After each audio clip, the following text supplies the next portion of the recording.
نحمده ونصلي على رسوله الكريم أما بعد فأعوذ بالله من الشيطان الرجيم بسم الله الرحمن الرحيم واسأل من أرسلنا من قبلك من رسلنا أجعلنا من دون الرحمن آلهة يعبدون ولقد أرسلنا موسى بآياتنا إلى فرعون وملئه فقال إني رسول رب العالمين فلما جاءهم بآياتنا إذا هم منها يضحكون وما نريهم من آية إلا هي أكبر من أختها وأخذناهم بالعذاب لعلهم يرجعون وقالوا يا أيها الساحر ادع لنا ربك بما عهد عندك إننا لمهتدون فلما كشفنا عنهم العذاب إذا هم ينكثون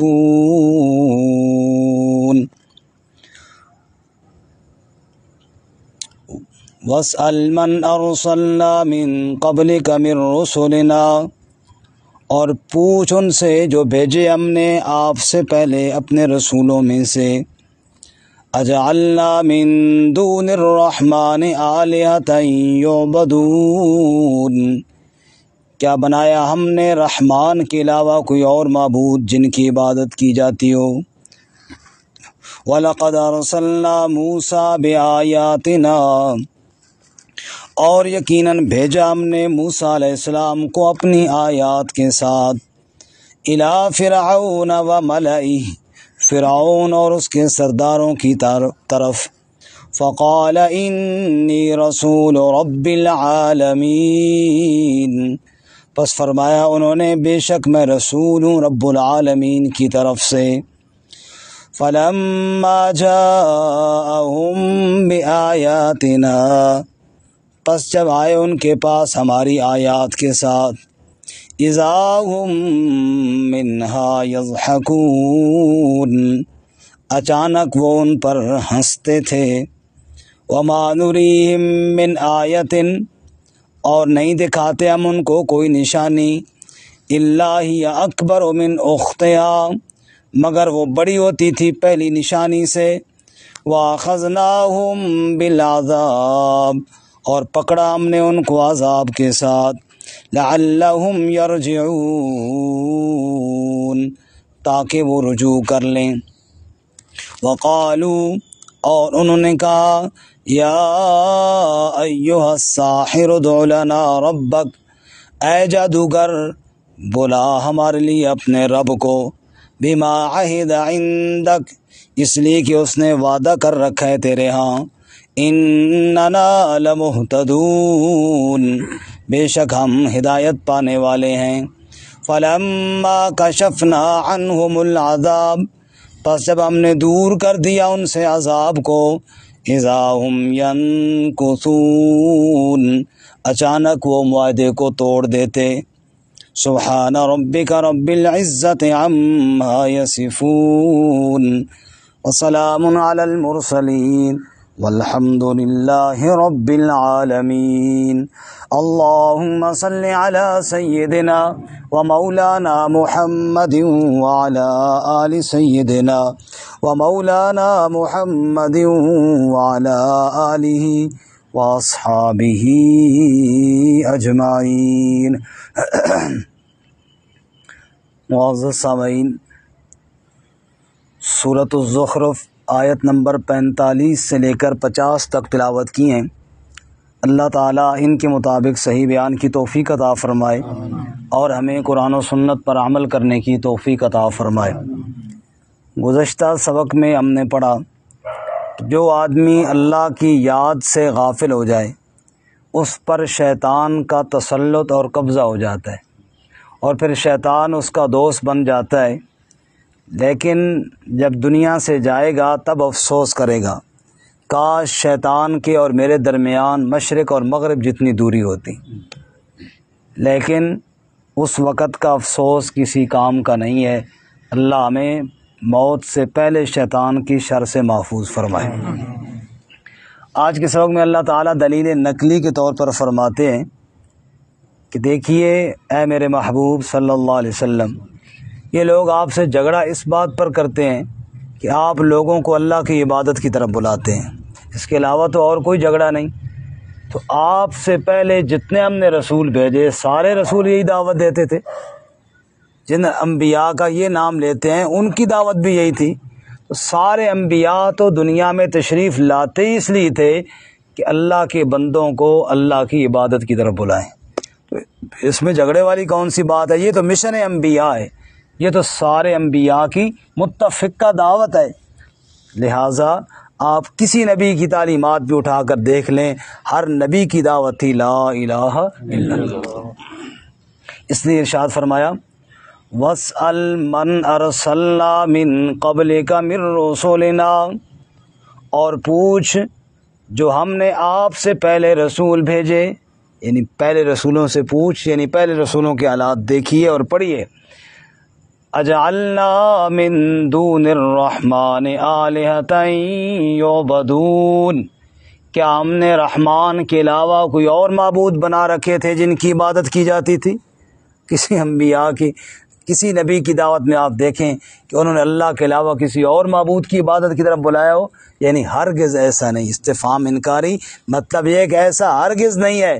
ہر نبی نے عبادت کی دعوت دی تو کس کی عبادت کی؟ اللہ۔ تو یہ تو انبیاء کی متفقہ دعوت ہے۔ اب یہاں پر تو اجمالی طور پر سارے رسولوں کا ذکر کیا، اور اگلی آیت میں اسپیشل موسیٰ علیہ السلام کا ذکر کیا۔ فرمایا وَلَقَدْ أَرْسَلْنَا مُوسَىٰ بِآيَاتِنَا، سارے نبی میری طرف بلاتے رہے، خصوصاً دیکھو نا موسیٰ علیہ السلام کو ہم نے بھیجا بِآيَاتِنَا، اپنی نشانیوں کے ساتھ، اپنی آیات کے ساتھ۔ تھوڑا سا صرف اشارہ کرنے لگا ہوں، سارا واقعہ تو وقت نہیں ہے۔ موسیٰ علیہ السلام واپس آ رہے ہیں مدین سے مصر کی جانب، رات کا وقت ہے، جنگل بیابان ہے، سخت سردی ہے، اندھیرا گھپ ہے، مصر کا راستہ بھول چکے ہیں۔ دور ایک جگہ آگ دکھائی دی، اپنے گھر والوں سے کہتے ہیں تم ادھر ٹھہرو، مجھے آگ دکھائی دے رہی ہے۔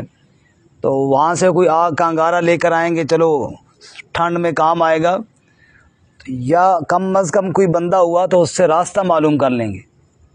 وہاں جب گئے وہ آگ تو نہیں تھی، وہ تو رب کے نور کی تجلیاں تھیں۔ اب حیران پریشان کہ یار یہ کیسی آگ ہے۔ ابھی موسیٰ علیہ السلام وہاں کھڑے ہی تھے کہ اللہ تعالیٰ کی طرف سے آواز آئی سورۃ طٰہٰ میں، یا موسیٰ انی انا ربک فاخلع نعلیک، میں تیرا رب بول رہا ہوں، جوتے اتار اور توجہ کے ساتھ میری بات کو سن۔ وَأَنَا اخْتَرْتُكَ فَاسْتَمِعْ لِمَا يُوحَىٰ، میں نے تجھے چن لیا ہے، اب توجہ سے میری بات کو سن۔ موسیٰ علیہ السلام جوتے اتارے، باادب کھڑے ہو گئے۔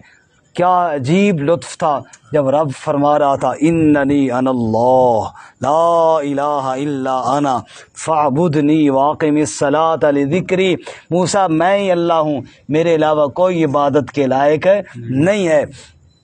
اب موسیٰ علیہ السلام سن رہے ہیں باادب، اللہ تعالیٰ گفتگو فرما رہے ہیں، اس میں اللہ نے اپنی وحدانیت کو بیان کیا، قیامت کا ذکر ہوا، موسیٰ علیہ السلام سن رہے ہیں۔ پھر اللہ نے موسیٰ علیہ السلام کو بھی اس گفتگو میں شامل کیا، اور رب نے پوچھا وَمَا تِلْكَ بِيَمِينِكَ يَا موسیٰ، موسیٰ یہ تیرے دائیں ہاتھ میں کیا چیز ہے؟ قَالَ هِيَ عَصَايَ، یا اللہ یہ میری لاٹھی ہے، اتوکل علیہا، میں اس پر ٹیک لگا کر چلتا ہوں، واہش بہا علی غنمی، پتے جھاڑ کر بکریوں کو کھلاتا ہوں، ولی فیہا معارب اخری، اور بھی بڑے فائدے ہیں اس میں۔ اللہ نے فرمایا القھا یا موسیٰ، موسیٰ ذرا اس کو نیچے پھینک۔ جو ہی موسیٰ علیہ السلام نے نیچے پھینکا فاذا ہی حیۃ تسعی، وہ سانپ بن گیا اور اس نے دوڑنا شروع کر دیا۔ موسیٰ علیہ السلام ڈر گئے. انسان کی فطرت ہے, اچانک جب سانپ ہو تو پھر بندے کو خوف تو آتا ہے. اللہ کہتے ہیں میں نے کہا یا موسیٰ اقبل ولا تخف سنعیدها سیرتها الاولی, پھر اس کو پکڑ اور ڈر نہیں. جس اللہ تعالیٰ نے لاٹھی سے سانپ بنایا ہے نا, وہ اللہ سانپ کو دوبارہ لاٹھی بنا دے گا. اور پھر اللہ نے حکم دیا اپنا ہاتھ گریبان میں ڈال, جو ہی باہر نکالا تخرج بیضاء من غیر سوء, روشن چمکتا ہوا باہر آیا. فرمایا یہ 2 نشانیاں لے جاؤ اور فرعون کے پاس جاؤ اور اس کو بتاؤ کہ تو رب نہیں ہے, رب وہ ہے جس نے مجھے نبی بنایا ہے, رب وہ ہے جس نے مجھے معجزے عطا فرمائے ہیں. اب میں نے صرف اشارہ کیا ہے, اب اس آیت کو دیکھیے انشاءاللہ زیادہ لطف آئے گا. وَلَقَدْ أَرْسَلْنَا مُوسَىٰ بِآيَاتِنَا, اور یقیناً ہم نے بھیجا موسیٰ علیہ السلام کو بِآيَاتِنَا, اپنی نشانیوں کے ساتھ. لاٹھی کا سانپ سے پھر لاٹھی, اور ہاتھ باہر نکالا چمکتا ہوا روشن. إِلَىٰ فِرْعَوْنَ وَمَلَئِهِ, فرعون کی طرف بھیجا, فرعون کے سرداروں اور وڈیروں کی طرف بھیجا. فقال انی رسول رب العالمین, موسیٰ علیہ السلام نے جا کر فرمایا بے شک میں رسول ہوں رب العالمین کی طرف سے. جو کہ فرعون بدبخت اپنے آپ کو رب کہتا تھا, تو موسیٰ علیہ السلام نے جا کر پہلی لفظ میں بتا دیا رب تو نہیں ہے, رب وہ ہے جس نے مجھے رسول بنا کر کے بھیجا ہے. انی رسول رب العالمین, بے شک میں رسول ہوں رب العالمین کی طرف سے. اور سورۃ الشعراء 19ویں پارے میں آتا ہے, جب موسیٰ علیہ السلام نے یہ بات کہی نا, تو آگے فرعون کہنے لگا وما رب العالمین, کون ہے رب العالمین؟ اگر میں نہیں ہوں تو کون ہے رب العالمین؟ موسیٰ علیہ السلام نے فرمایا رب السماوات والارض وما بینہما, رب العالمین وہ ہے جو آسمانوں کا بھی رب ہے, جو زمین کا بھی رب ہے, جو خلاؤں اور فضاؤں کا بھی رب ہے, پوری کائنات کا جو رب ہے وہی تو رب العالمین ہے. فرعون کہنے لگا لمن حولہ, اپنے ارد گرد والوں سے کہنے لگا الا تستمعون, سن رہے ہو موسیٰ کیا کہہ رہے؟ یعنی بڑی عجیب بات, جیسے کہ بندہ کہہ دیتا ہے نا انہونی بات, یہ کیسی بات کہہ رہا ہے؟ موسیٰ علیہ السلام نے فرمایا میں یہ کہہ رہا ہوں ربکم و رب آبائکم الاولین, میں کہہ رہا ہوں تمہارا رب بھی اللہ ہے, تمہارے باپ دادا کا رب بھی اللہ ہے. اس کے 2 ٹوک بات. اب جب موسیٰ علیہ السلام دوبارہ یہ بات کی نا, تو فرعون آیا طیش میں, غصے میں آیا, اور آ کر کہنے لگا ان رسولکم الذی ارسل الیکم لمجنون, یہ رسول جو کہتا ہے نا میں رسول ہوں, یہ تو کوئی دیوانہ ہے. نعوذ باللہ نعوذ باللہ, یہ تو کوئی دیوانے والی باتیں کرتا ہے. جب اس نے دیوانہ کہا تو پھر موسیٰ علیہ السلام نے فرمایا قال رب المشرق والمغرب وما بینہما ان کنتم تاکلون. او لوگو, او فرعون اور فرعون کے درباریوں سنو, رب المشرق والمغرب, جس رب کی میں بات کر رہا ہوں مشرق کا بھی رب ہے, مغرب کا بھی رب ہے, پوری کائنات کا رب ہے. ان کنتم تاکلون, ذرا بر عقل ہے تو غور کرو. موسیٰ علیہ السلام نے اس طرح دلیری کے ساتھ بات کی, سب کو سبحان اللہ. اللہ فرماتے ہیں فلما جاءہم بآیاتنا اذا ہم منہا یضحکون, پس جب ان کے پاس ہماری آیات کے ساتھ آئے, نشانیاں لے کر آئے, اذا ہم منہا یضحکون, وہ میری نشانیوں پر ہنسنے لگ گئے, مذاق اڑانے لگے. واہ جی واہ, لاٹھی کا سانپ بن جاتا ہے جی, سانپ کی لاٹھی بن جاتی ہے. بجائے اس کے کہ وہ غور کرتے اور ایمان لاتے, ان بدبختوں نے اللہ کی معجزے اور نشانیوں کا مذاق اڑانا شروع کر دیا. نعوذ باللہ. اللہ فرماتے ہم نے ان کو نشانیاں ایک سے بڑھ کر ایک دکھائی, کوئی چھوٹی نشانیاں نہیں. وَمَا نُرِيهِم مِّنْ آیَةٍ إِلَّا هِیَ أَکْبَرُ مِنْ أُخْتِهَا, اور جتنی ہم نے ان کو نشانیاں دکھائیں, جو بھی دکھائی, إِلَّا هِیَ أَکْبَرُ مِنْ أُخْتِهَا, وہ پہلی نشانی سے بڑی ہوتی تھی. اختیار, اخت کہتے ہیں بہن کو, مطلب یہ ہے کہ پہلی جو اس کی طرح نشانی ہوتی تھی, دوسری اس سے کیا ہوتی تھی, بڑی سے بڑی نشانی دکھائی. لیکن وہ نہ مانے. نشانیوں کا ذکر نام پارے میں ہے. اللہ تعالیٰ نے پہلے کات سالی بھیجی, پھر طوفان بھیجا, پھر جناب مینڈکوں کا عذاب آیا, مینڈک ہی مینڈک بسترے میں کھانے میں, پھر ٹڈیوں کا عذاب آیا, ہر چیز چٹ کر گئیں, خون کا عذاب آیا, پانی پینے لگتے خون بن جاتا, اللہ, جوؤں کا عذاب آیا, لیکن ایسے بدنصیب تھے کہ توبہ نہ کی۔ جب عذاب آتا تو موسیٰ علیہ السلام کے پاس آ جاتے، موسیٰ اب دعا کر، اب یہ عذاب ٹل جائے نا، پھر ہم بالکل ٹھیک ہو جائیں گے۔ وہ عذاب ٹل جاتا، پھر اسی طرح انکار کر دیتے۔ بالآخر اللہ نے غرق کر کے سب کو برباد کر دیا۔ سنیے اللہ فرماتے ہیں وَأَخَذْنَاهُمْ بِالْعَذَابِ، ہم نے ان کو عذاب سے پکڑا، لَعَلَّهُمْ يَرْجِعُونَ، تاکہ وہ رجوع کریں۔ یہ جو بڑے عذاب سے پہلے جو چھوٹے عذاب آئے یہ اس لیے آتے ہیں تاکہ بندہ اللہ کی طرف دھیان کرے۔ کبھی بیماری آ گئی، کبھی کوئی تکلیف، کبھی کوئی پریشانی، اگر اس تکلیف اور پریشانی میں دھیان اللہ کی طرف چلا گیا سمجھو کامیابی ہو گئی۔ آگے وقالوا یا ایھا الساحر، ایسے بدنصیب تھے کہ جب ایسا عذاب آتا تو موسیٰ علیہ السلام کو آ کر کہتے او جادوگر ہمارے لیے دعا کر۔ نعوذ باللہ، استغفر سب کو استغفر اللہ کے سچے نبی کو بدبخت جادوگر کہتے تھے۔ ایسے ظالم اور ضدی، ضد اور تکبر کا کوئی علاج نہیں ہے نا جی۔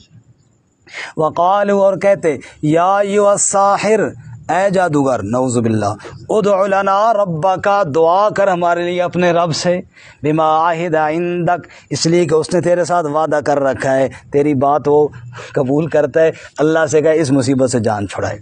اننا لمہتدون، بے شک ہم ہدایت پانے والے ہوں گے، بس یہ مصیبت ہٹ جائے، توبہ طیب ہو جائیں گے، بسیدے ہو جائیں گے۔ لیکن اللہ کہتے فلما کشفنا عنہم العذاب، جب ہم ان سے وہ عذاب دور کر دیتے، اذا ہم ینکثون، وہ وعدہ توڑ دیتے۔